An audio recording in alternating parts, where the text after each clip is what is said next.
स्वागत है दोस्तों आपका एजुकेट सिविल में। हमने पिछले वीडियो पार्ट 1 में बिल्डिंग मटेरियल सीमेंट के बारे में कुछ डिटेल्स लिए थे। हमने उसमें देखा था कि सीमेंट कैसा मैन्युफैक्चर होता है, उसका कौन कौन सा कंस्टिट्यूएंट होता है, वो हमने पार्ट 1 में देखा था। अब हम पार्ट 2 लेके आए दोस्तों, सीमेंट के कौन कौन से टेस्ट पे किए जाते हैं और उसका सीमेंट का टाइप कौन कौन सा होता है। दोस्तों अगर आप चैनल पे न्यू हो तो चैनल को ज़रूर सब्सक्राइब कर दीजिए और पार्ट 1 का वीडियो मैंने डिस्क्रिप्शन में लिंक दिए, वहाँ से आप देख सकते हैं। तो देखते हैं दोस्तों पार्ट 2 में हम जो देखने वाले टेस्ट ऑन सीमेंट। बेसिकली दोस्तों सीमेंट के दो टाइप के टेस्ट किए जाते हैं। एक जो होता है वो साइट पे किया जाता है और दूसरा जो होता है दोस्तों वो लैब पे किया जाता है। इसे दो टेस्ट हम सीमेंट पे करते हैं, एक साइट टेस्ट होता है, एक लैब टेस्ट होता है। तो साइड टेस्ट में दोस्तों बेसिकली कौन कौन सा होता है, तो कलर टेस्ट होता है। तो कलर दोस्तों ग्रीनिश ग्रे, ये सीमेंट का एक कलर है। जब हम सीमेंट की बैग खोलते हैं साइड पे तो हमें वो जो कलर है वो ग्रीनिश ग्रे दिखना चाहिए। बाद में आता है दोस्तों टेम्परेचर। टेम्परेचर टेस्ट दोस्तों क्या होती है, तो हम सीमेंट की बैग जब खोलते हैं हमने उसको देखा ग्रीनिश ग्रे का कलर होता है। बाद में हमारा जो हैंड है वो उस सीमेंट बैग में डिप करना है। सीमेंट के अंदर हम जब हमारा हैंड डिप करेंगे तो हम हैंड को ऐसी कूलिंग सी फीलिंग आनी चाहिए, मतलब ऐसा कूल कूल लगना चाहिए, तो होती है टेम्परेचर टेस्ट। बाद में आता है दोस्तों लंप टेस्ट। लम्प टेस्ट में क्या होता है दोस्तों, सीमेंट के कुछ पार्टिकल्स हमें हाथ में लेने, थोड़ा सा सीमेंट लेना है और उसे रब करना है, ऐसे फिंगर पे रब करना है। कोई भी इम्प्योरिटीज या लम्प्स आपके फिंगर्स को नहीं आना चाहिए। ऐसे हम लम्प टेस्ट कैलकुलेट करते हैं। बाद में आता है दोस्तों फ्लोटिंग टेस्ट। फ्लोटिंग टेस्ट में क्या होता है दोस्तों, थोड़ा सा सीमेंट लिया जाता है, बाल्टी में पानी लिया जाता है और जो सीमेंट होता है वो बाल्टी के पानी के ऊपर थ्रो किया जाता है और थ्रो करने के बाद कुछ देर तक सीमेंट पानी के ऊपर फ्लोट होना चाहिए। बाद में वो डीप होगा तो चलेगा, लेकिन ऐसा ही सीमेंट जब वाटर के ऊपर जो फ्लोट होता है वो अच्छे क्वालिटी का सीमेंट है, ऐसा हम देखते हैं। और एक होता है दोस्तों पैकिंग डेट, जो हमको बैग पे दी होती है, वो भी आपको देखना चाहिए। तो देखते हैं दोस्तों अब डिटेल्स में लैब टेस्ट। तो दोस्तों लैब में कौन कौन से टेस्ट सीमेंट पे लिए जाते हैं, तो फर्स्ट आता है फाइननेस टेस्ट। फाइननेस टेस्ट क्यों लिया जाता है दोस्तों, to find the fineness of the cement. Fineness पे डिपेंड करता है अपना सीमेंट कितना हीट ऑफ हाइड्रेशन प्रोड्यूस करेगा और जितना हीट ऑफ हाइड्रेशन उसका ज़्यादा स्ट्रेंथ रहेगा, इसीलिए हम फाइननेस टेस्ट कैलकुलेट करते हैं। तो दोस्तों फाइननेस टेस्ट दो टाइप से कैलकुलेट की जाती है, दो मेथड है उसके, एक स्यू टेस्ट और एक एयर परमेबिलिटी टेस्ट। इस दो टेस्ट से हम सीमेंट टेस्ट कैलकुलेट करते हैं, जो फाइननेस टेस्ट है वो। तो उसके लिए एपरेटस कौन कौन सा लगता है दोस्तों, अगर अब स्यू टेस्ट को देखते हैं। स्यू टेस्ट किससे किया जाता है, 9 नंबर मीन्स 90 माइक्रोन स्यूज की एक स्यूज ली जाती है।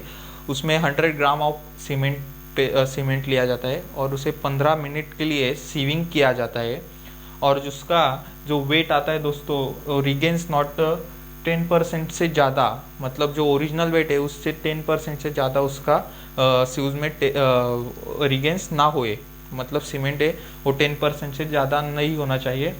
तो क्या क्या है दोस्तों, उसमें एपरेटस यूज किया जाता है 9 नंबर 90 माइक्रोन स्यूज।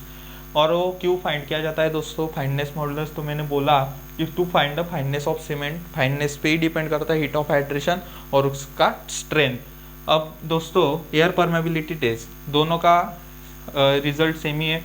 एयर इसका जो एपरेटस है दोस्तों वो ब्लेंस परमेबिलिटी एपरेटस से इस टेस्ट को हम फाइंड करते हैं। क्यों फाइंड करते हैं दोस्तों, कि वैसा ही हम उसकी फाइंडनेस को फाइंड करते हैं।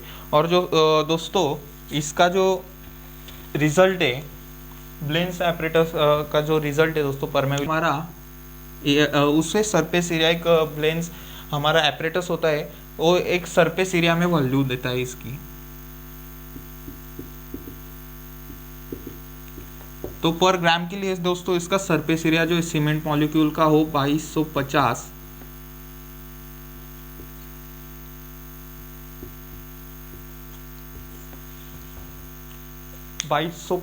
सेंटीमीटर स्क्वायर पर ग्राम, मतलब पर ग्राम दोस्तों जो हमारा सीमेंट होगा पार्टिकल उसका सरफेस एरिया इतना आना चाहिए। ओके, तो नेक्स्ट आता है दोस्तों कंसिस्टेंसी टेस्ट। कंसिस्टेंसी टेस्ट हम क्यों फाइंड करते हैं, जब हम सीमेंट को बनाते हैं दोस्तों, तो कंसिस्टेंसी बहुत इम्पैक्ट कर देता है। मतलब हम क्यों फाइंड करते हैं, तो उसका वर्केबिलिटी ठीक होना चाहिए, उसका प्रॉपर से वाटर हम उसमें ऐड करेंगे तो वो क्रैकिंग, जो स्मॉल एयर क्रैक्स होते वो नहीं करेगा। तो इसीलिए इसे हमें फाइंड करना चाहिए। तो किस में फाइंड करते हैं दोस्तों, हम तो वीकैट एपरेटस में इस टेस्ट को हम फाइंड आउट करते हैं। तो इसके लिए हम क्यों फाइंड करते हैं, तो water required to make a cement paste, cement paste बनाने के लिए जो वाटर रिक्वायर्ड होता है, इसीलिए इस टेस्ट को हम परफॉर्म करते हैं। तो नॉर्मल कंसिस्टेंसी दोस्तों इसका रिजल्ट क्या निकल के आता है, तो 30% होना चाहिए। दोस्तों मैं अब आपको दिखाता हूँ, इसमें क्वेश्चन पूछा जाता है एपरेटस के ऊपर और निडल के ऊपर, इस पे क्वेश्चन किए जाते हैं। ऐसा दोस्तों ये समथिंग एपरेटस होता है, वीकैट एपरेटस इसे बोलते हैं। और यहाँ पे एक निडल लगा होता है दोस्तों, सर्कुलर निडल होता है। तो इस निडल के क्वेश्चन बन के आता है दोस्तों, इसके डायमेंशन पूछे जाते हैं। तो इसका लेंथ जो होता है वो 50 mm होता है और इसका डाया होता है दोस्तों 10 mm। और यहाँ पे प्लेट, यहाँ पे एक मोल्ड रखा जाता है, उसमें सीमेंट पेस्ट को फिल किया जाता है और उस मोल्ड का साइज रहता है दोस्तों 80 सेंटीमीटर 80 mm और हाइट रहता है 40 mm, ऐसा रहता है। और उसका रिजल्ट क्या निकल के आता है दोस्तों, जब हम इस एक हाइट से जब हम इस नीडल को रिलीज करेंगे तो इसने यहाँ से टॉप लेवल से इधर तक 30 to 35 mm इम्प्रेशन करना है। मतलब जब दोस्तों हम अगर इस नीडल को हम यहाँ से ड्रॉप आउट करेंगे तो यहाँ पे पेनिट्रेट हो जाएगा अप टू टॉप। जैसे दोस्तों ये जो डिस्टेंस निकल के आएगा वो 30 to 35 mm के बीच में रहना चाहिए। दोस्तों ऐसा ही परफॉर्म किया जाता है हमारा कंसिस्टेंसी टेस्ट। तो देखते हैं दोस्तों अब आगे। तो नेक्स्ट आता है दोस्तों इनिशियल सेटिंग टाइम और फाइनल सेटिंग टाइम। ये दोस्तों ये टेस्ट क्यों करते हैं हम, बेसिकली दोस्तों हम फाइंड करते हैं कि सीमेंट का इनिशियल और फाइनल सेटिंग कितना होना चाहिए। तो ये इसको भी हम वीकैट एपरेटस में इसे कैलकुलेट करते हैं, initial setting time in a Vicat apparatus. दोस्तों इस पे हर बार सवाल आते हैं इनिशियल सेटिंग टाइम पे और फाइनल सेटिंग टाइम पे, अच्छे से देख लो आप यहाँ से क्यों फाइंड करते हैं हम ये। तो इसका इनिशियल सेटिंग, सीमेंट का जो इनिशियल सेटिंग टाइम है, मतलब हम जो शुरुआती का जो उसका जो स्ट्रेंथ बोलते हैं उसका टाइम कितना होना चाहिए। मतलब जब हमने वाटर ऐड किया, वाटर ऐड करने के बाद से वो सेट होने का जो टाइम होता है उसको बोलते हैं हम इनिशियल सेटिंग टाइम। तो दोस्तों वो कैसा होता है, तो initial setting time for OPC मतलब ऑर्डिनरी पोर्टलैंड सीमेंट के लिए 30 मिनट्स होता है। क्विक सेटिंग सीमेंट के लिए वो 5 मिनट होता है दोस्तों। और लो हीट सीमेंट के लिए 1 आवर का इनिशियल सेटिंग टाइम होता है। मतलब जो शुरुआती का जो सेट होने का पीरियड होता है वो टाइम वो हम इस टेस्ट से कैलकुलेट करते हैं। बाद में आता है दोस्तों final setting time. Final setting time also calculate in Vicat apparatus. Okay, तो क्यों फाइंड करते हैं, तो जो सीमेंट का हमारा फाइनल जो सेटिंग टाइम होता रहता है, फाइनल जो पूरा सेट हो जाता है सीमेंट, वो कैलकुलेट करने के लिए हम फाइनल सेटिंग टाइम टेस्ट लेते हैं। ओके, तो ऑर्डिनरी पोर्टलैंड सीमेंट के लिए 10 आवर्स से 12 आवर के बीच में होता है, 10 से 12 घंटे के बीच में वो फाइनल सेट कर देता है। Quick setting cement time setting cement के लिए वो तो रहता है दोस्तों 30 मिनट से 1 आवर के बीच में ये रहता है। बाद में आता है लो हीट सीमेंट के लिए सेम रहता है, 10 से 12 घंटे के बीच में ये फाइनल सेट हो जाता है। और दोस्तों 90 दिनों बाद all the cements the strength are same. जो 90 डेज के 90 दिनों बाद जो दोस्तों ऑल सीमेंट की जो स्ट्रेंथ रहती है वो लगभग सेम आ जाती है। तो दोस्तों इसका एपरेटस का यहाँ पे हमें जैसा हमने कंसिस्टेंसी में देखा था वही एपरेटस लेते हैं, लेकिन यहाँ पे नीडल को चेंज किया जाता है। तो नीडल का डायमेंशन पूछ लिया जाता है, तो उसका डिटेल स्ट्रक्चर यहाँ पे देखते हैं। दोस्तों अगर हम इनिशियल सेटिंग टाइम ये प्रोसेस अगर कैलकुलेट कर रहे होंगे तो यहाँ पे हमें स्क्वायर नीडल लगाना पड़ता है। ये एक स्क्वायर साइज का नीडल होता है, इसका हाइट 50 सेंटीमीटर होता है, लगभग वैसा ही होता है। ये स्क्वायर होने के कारण इसका 1 mm मतलब ऐसा स्क्वायर होता है दोस्तों, 1 1 इसका क्रॉस सेक्शन होता है इस निडल का, और इसका हम कैलकुलेट कैसे करते हैं दोस्तों, इसको सेम वहाँ से ड्रॉप करते और इसका जो इम्प्रेशन आता है इस ब्लॉक में वो 35 mm होना चाहिए फ्रॉम टॉप। जब हम इस निडल को यहाँ से ड्रॉप आउट करेंगे तो यहाँ पे जो इम्प्रेशन बनेगा दोस्तों 35 mm के बीच में होना चाहिए, 30 to 35। नेक्स्ट आता है दोस्तों फाइनल सेटिंग टाइम में भी सेम एपरेटस को यूज किया जाता है और इसको भी वैसे ही कैलकुलेट करते हैं, लेकिन इस एपरेटस में एक एनुलर कॉलर लगा होता है निडल के ऊपर। यहाँ पे ऐसा एक एनुलर कॉलर लगा होता है दोस्तों, एक होलो जैसा रहता है, और यहाँ पे एक निडल का स्मॉल इम्प्रेशन बाहर आया होता है बीच में से, तो ये निडल का एक स्मॉल इम्प्रेशन आता है और ये एनुलर कॉलम यहाँ पे बनी होती है। तो हम यहाँ पे सीमेंट को फाइनल सेट हो जाने के बाद इस कॉलर को हम यहाँ से निडल को यहाँ से ड्रॉप करते हैं, और इसने यहाँ पे इम्प्रेशन बनाया होता है दोस्तों। ये कॉलर नहीं बनाएगी तो चलेगा, लेकिन इस निडल ने यहाँ पे 0.5 mm के बीच में यहाँ पे इम्प्रेशन या पेनेट्रेट हो जानी चाहिए। तो दोस्तों हम बोलेंगे कि सीमेंट हमारा फाइनल सेट हो गया है। देखते हैं दोस्तों आगे। तो नेक्स्ट आता है दोस्तों साउंडनेस टेस्ट। तो साउंडनेस मैंने बोला था आपको साउंडनेस क्यों आता है सीमेंट को, तो लाइम और मैग्नीशिया का वजह से सीमेंट को साउंडनेस आता है। तो दोस्तों अब देखते हैं हम लाइम के जो साउंडनेस आता है वो कैसे कैलकुलेट करते हैं, और मैग्नीशिया और लाइम से जो साउंडनेस आता है वो भी हम कैसे कैलकुलेट करते हैं वो हम देखते हैं। तो दोस्तों लाइम से जो हम कैलकुलेट करते हैं तो ली चैटलियर्स एक एपरेटस होता है दोस्तों, और ली चैटलियर्स एपरेटस से हम सीमेंट की हम जो है इसका साउंडनेस कैलकुलेट करते हैं। तो साउंडनेस क्यों कैलकुलेट किया जाता है दोस्तों, तो उसका एक्सपांशन ऑफ वॉल्यूम, मतलब जब हम सीमेंट में वाटर ऐड करने के बाद जो उसका एक्सपांशन या कॉन्ट्रैक्शन होता है वॉल्यूम का, वही हम कैलकुलेट करते हैं साउंडनेस टेस्ट से। तो देखते हैं दोस्तों साउंडनेस कैसा होता है ली चैटलियर्स एपरेटस का। मैं यहाँ पे एक डायग्राम बना के दिखाता हूँ दोस्तों। ये ऐसा एक एपरेटस होता है, ये इसका टॉप व्यू है, और साइड से अगर हम उसको देखेंगे तो ये ऐसा दिखाई देगा आपको, और यहाँ से दोस्तों यहाँ पे ऐसा गैप रहता है। तो इसका डायमीटर जो रहता है दोस्तों इस सर्कल का 30 mm इसका डायमीटर रहता है, और इसकी हाइट भी दोस्तों 30 mm रहती है। तो क्या करते हैं दोस्तों, इस जो हमारा जो ये खाली स्पेस होता है इसमें हम सीमेंट पेस्ट को फिल कर देते हैं, और ऊपर और नीचे से इसे ग्लास प्लेट से हम ढक देते हैं, यानी कि सीमेंट बाहर निकल ना जाए। और इसे ढक देने के बाद 24 आवर के लिए इसे क्यूरिंग को रखा दिया जाता है। इसका 24 आवर होने के बाद, इस सूखने के बाद दोस्तों हम इसमें इसको बॉईल करने के लिए रख देते हैं। 3 आवर्स के लिए हम इसे जो ब्लॉक होता है इसे हम बॉईल करने के लिए रख देते हैं।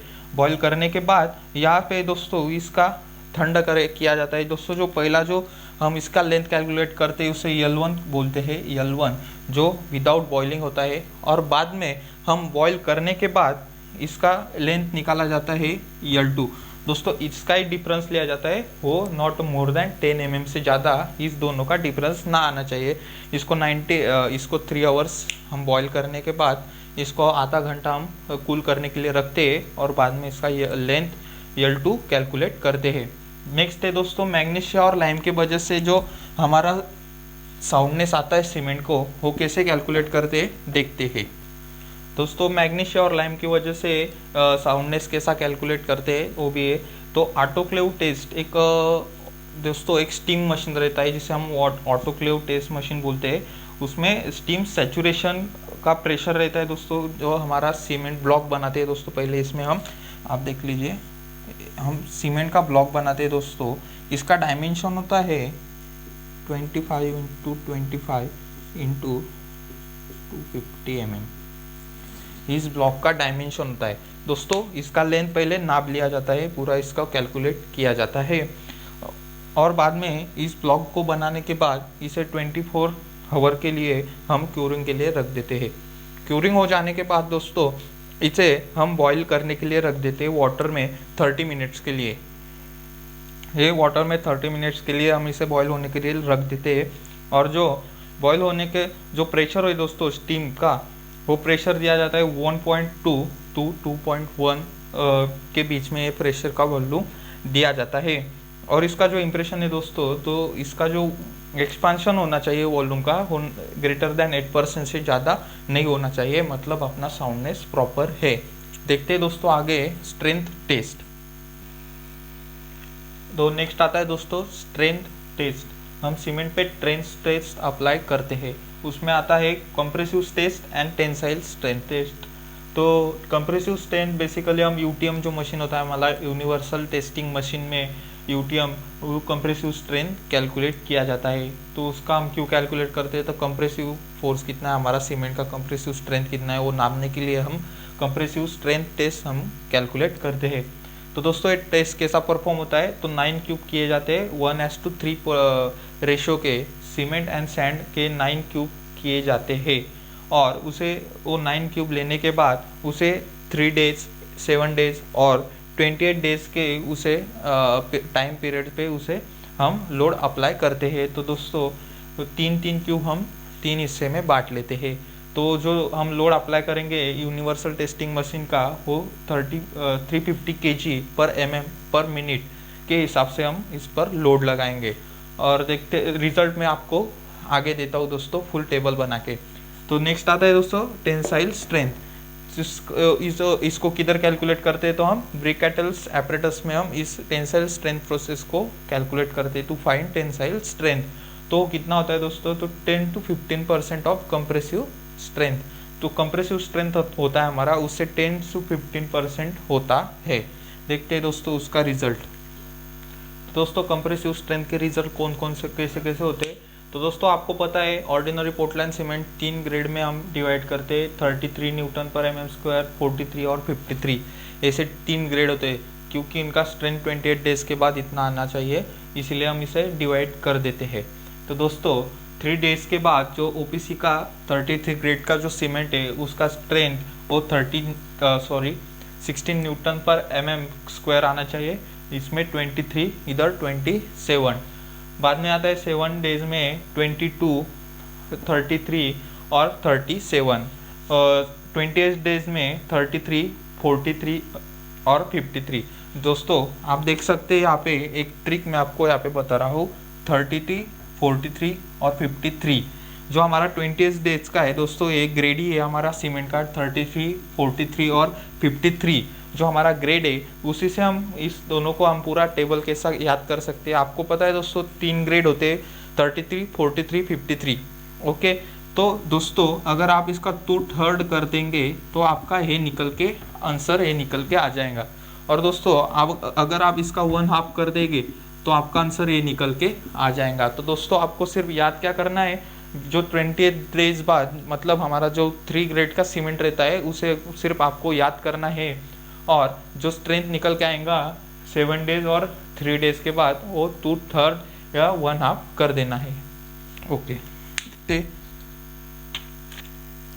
तो दोस्तों एक कंसिस्टेंसी वैल्यू है, ये आपको एग्जाम में पूछी जाती है। कंसिस्टेंसी वैल्यू जो टेस्ट के लिए वाटर प्रोपोर्शन होता है वो कितना होना चाहिए, वो टेस्ट वाइज मैंने यहाँ पे बताई है। तो सेटिंग टाइम के लिए जो कंसिस्टेंसी वैल्यू है वो रहनी चाहिए 85p, मतलब 85% में होता है दोस्तों। साउंडनेस के लिए 75%, और जो स्ट्रेंथ टेस्ट जो करते हैं हम कंप्रेसिव या टेंसाइल, उसके लिए p/3 + 4 इतना रहना चाहिए। तो दोस्तों अब हम देखते हैं टाइप ऑफ सीमेंट, कौन कौन से टाइप के सीमेंट रहते हैं। तो जो बेसिकली जो कॉमन टाइप होता है दोस्तों, जो हम यूज करते हैं नॉर्मल कंस्ट्रक्शन वर्क्स में, वो ज़्यादातर ऑर्डिनरी पोर्टलैंड सीमेंट होता है। ये एक नॉर्मल सीमेंट होता है दोस्तों, मैंने अभी बताया उसका ग्रेड 33, 43, 53 ग्रेड में अवेलेबल रहता है। तो एक बट इस सीमेंट का एक ड्रॉबैक है दोस्तों, ये लो केमिकल, मतलब इसका जो केमिकल को रेजिस्ट करने का जो टेंडेंसी है वो बहुत कम रहता है। इसलिए हम अलग अलग टाइप का सीमेंट हमें अलग अलग स्पेस पे यूज करना पड़ता है। तो दोस्तों ये हमारा नॉर्मल सीमेंट होता है, ऑर्डिनरी पोर्टलैंड सीमेंट। बाद में आता है दोस्तों rapid hardening cement. Rapid hardening मतलब दोस्तों जो ऐसा सीमेंट होता है जो रैपिड हार्ड हो जाता है, मतलब उसको जो स्ट्रेंथ है वो कम समय में आ जाते another to ordinary Portland cement के बराबर से। तो जो रैपिड हार्डनिंग सीमेंट है दोस्तों ये यूज़ कहाँ पे किया जाता है, तो कूल्ड वेदर जो रहता है वहाँ पे किया जाता है। अंडर वाटर कंस्ट्रक्शन में भी इसे किया जाता है, वहाँ पे हमें क्विक वर्क करना है, क्यूरिंग टाइम बहुत कम है, वहाँ पे हम रैपिड हार्डनिंग सीमेंट का यूज करते हैं। Quick setting cement, quick setting मतलब दोस्तों जो सीमेंट रहता है वो हमारा क्विक से सेट हो जाता है, मतलब इसका जो सेटिंग टाइम रहता है हमने वहाँ पे देखा था इनिशियल और फाइनल सेटिंग टाइम में, तो वैसा ही इसका जो क्विक सेटिंग है वो सीमेंट वो स्पेशल पर्पस पे जैसा कि वर्क हो हमारा कोल्ड वेदर का ही वर्क हो जहाँ पे हमें क्विक सेटिंग करना है, उस टाइप में हम क्विक सेटिंग सीमेंट यूज करते हैं। लो हीट सीमेंट मतलब क्या होता है दोस्तों, तो low heat cement is a low percentage of tricalcium silicate and which hydrate quickly and a higher percentage of dicalcium silicate। मतलब दोस्तों क्या होता है, जो ट्राइकैल्शियम सिलिकेट का जो परसेंटेज रहता है वो कम रहता है और डाइकैल्शियम का ज़्यादा रहता है। मैंने जो बताया था कि बोगिस कंपाउंड जो होते हैं हमारे वैसा ही है, तो C3A जो कंटेंट है जो कम रहता है और डाइकैल्शियम वो ज़्यादा रहता है, इसीलिए लो हीट सीमेंट रहता है। सल्फेट रेजिस्टिंग सीमेंट, तो जो दोस्तों जो सल्फेट रेजिस्टिंग सीमेंट जो होता है हमारा, तो पर जो नेचुरल जो सल्फर रेजिस्टिंग जो एक्शन होती है उस रिड्यूस करने के लिए हम सल्फर रेजिस्टिंग सीमेंट यूज़ करते हैं। ब्लास्ट फर्नेस स्लैग क्या होता है दोस्तों, एक लो बजट का एक चीप सीमेंट होता है, मतलब ऑर्डिनरी पोर्टलैंड सीमेंट के जो ब्लास्ट फर्नेस की जो स्लैग निकलती है तो उस स्लैग से जो सीमेंट बनता है उसे हम ब्लास्ट फर्नेस स्लैग सीमेंट बोलते हैं। हाई एल्यूमिना सीमेंट दोस्तों इसका purpose for to quick and attend higher alumina ultimate strength and short period, मतलब जो हमारा जो शॉर्ट पीरियड में जो ज़्यादा स्ट्रेंथ देना होता है वर्क को, इसीलिए हम हाई एल्यूमिना सीमेंट यूज करते हैं। और लास्ट आता है दोस्तों पोज़ोलाना सीमेंट, ये भी सेम होता है as a Portland cement OPC के बराबर। तो दोस्तों इतना ही था हमारे आज के टॉपिक में, हमने 2 टॉपिक यहाँ पे कवर किए। वीडियो ज़्यादा लेंथी हो गया है लेकिन कुछ बात नहीं, अगर आप न्यू हो चैनल पे तो ज़रूर सब्सक्राइब कर दे और आपको वीडियो पसंद आया होगा तो लाइक कर दीजिए। ओके, थैंक यू दोस्तों।